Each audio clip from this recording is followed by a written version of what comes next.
This case, this is all over $300,000. I'm like, what are you doing? Why would she let this go to court and not settle? Piers Morgan is not holding back on the absolutely bonkers Gwyneth Paltrow trial. It has seen some outright bizarre moments that you just never see in the courtroom. No wonder Piers is absolutely dumbfounded by what's been going on in the trial. Watch for yourself. May I ask how tall you are? I'm just under 5'10". Okay. I am so jealous. I think I'm shrinking though. You and me both. I have to wear 4-inch heels just to make it to 5'5". Wow. So. I mean, what is that even about? Why is Gwyneth's own lawyer so awestruck? Like, hello, we have a case to solve here. You know, I might just be on Piers' side here. Piers didn't hold back on what he thought about this farcical courtroom when talking about it on his show. I don't know what the judge is doing allowing this to continue, but it's infuriatingly hilarious. Piers is of pretty much the same opinion. The clip in question he's talking about is this one. And he has deterred you from enjoying the rest of what was a very expensive vacation. Well, I lost half a day of skiing. Right. The guest on Piers' show, Sharon Osbourne, also just couldn't understand why Gwyneth chose to fight the lawsuit instead of going for an out-of-court settlement, since the man in question is only suing for $300,000. I've thought to myself, why doesn't she just let her insurance company deal with it? She's insured against lawsuits. Yes. You know, just let them deal with it. Back down. Piers went on to explain how the whole trial just seems like one bad joke and how other celebrities have come out and spoken disparagingly about the whole thing. I can't say I blame them. Okay. What are we watching?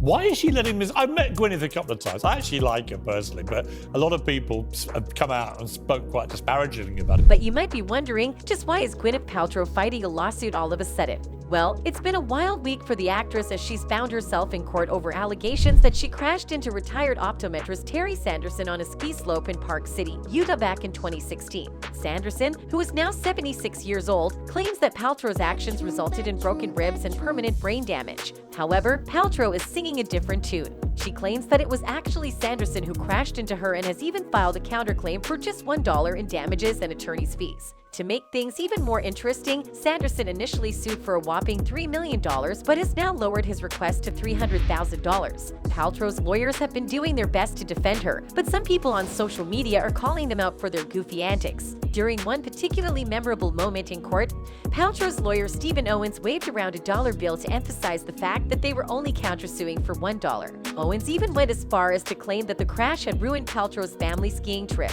But the drama didn't end there. During a cross-examination, Sanderson's lawyer raised an objection, prompting Owens to quip, "I don't want an objection, Your Honor," prompting the judge to tell Owens he can't decide whether the plaintiff objects or not. Paltrow's legal team has been facing some serious online ridicule after one of their lawyers asked the judge if they could bring in treats for the bailiffs. Yes, you heard that right, treats. Unfortunately for them, the judge shut that idea down pretty quickly. As if that wasn't enough, on the second day of the trial, Paltrow's lawyer complained about a new camera in the courtroom that was pointed directly at Paltrow. He claimed that it violated the court's decorum order and was frustrating Paltrow, who was already dealing with reporters photographing her while entering and leaving the courthouse. And let's not forget about Paltrow's now infamous blue notebook. During one of her exits from the courtroom, she covered her face with a fancy $250 Smyths & Soho notebook branded with her initials. Of course, social media users were quick to spot the expensive accessory and make it go viral. Paltrow's lawyer, Stephen Owens, got into some hot water after a tense cross-examination with Sanderson Grasham,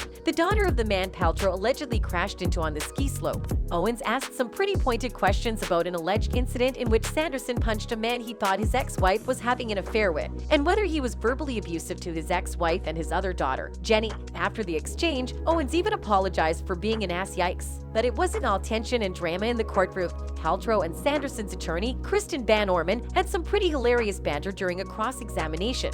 Van Orman even made Paltrow laugh by complimenting her ski outfit and expressing her jealousy of Paltrow's tall stature. She even called Paltrow small but mighty while asking her how loud she yelled at Sanderson after the crash. But things took a more serious turn when Van Orman questioned Paltrow about her friendship with Taylor Swift and whether she got the idea to countersue for $1 from Swift's 2017 sexual assault trial.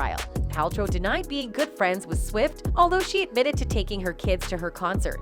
And if that wasn't enough, Paltrow dropped a bombshell when she testified that her first thought after the incident was that it was sexual assault. She claimed that Sanderson's skis forced her legs apart and she felt a body pressed up against me. Whoa there, the whole thing is an absolute mess, and both of these people really didn't need to go to litigation because now it's opened a whole new can of worms for both of them.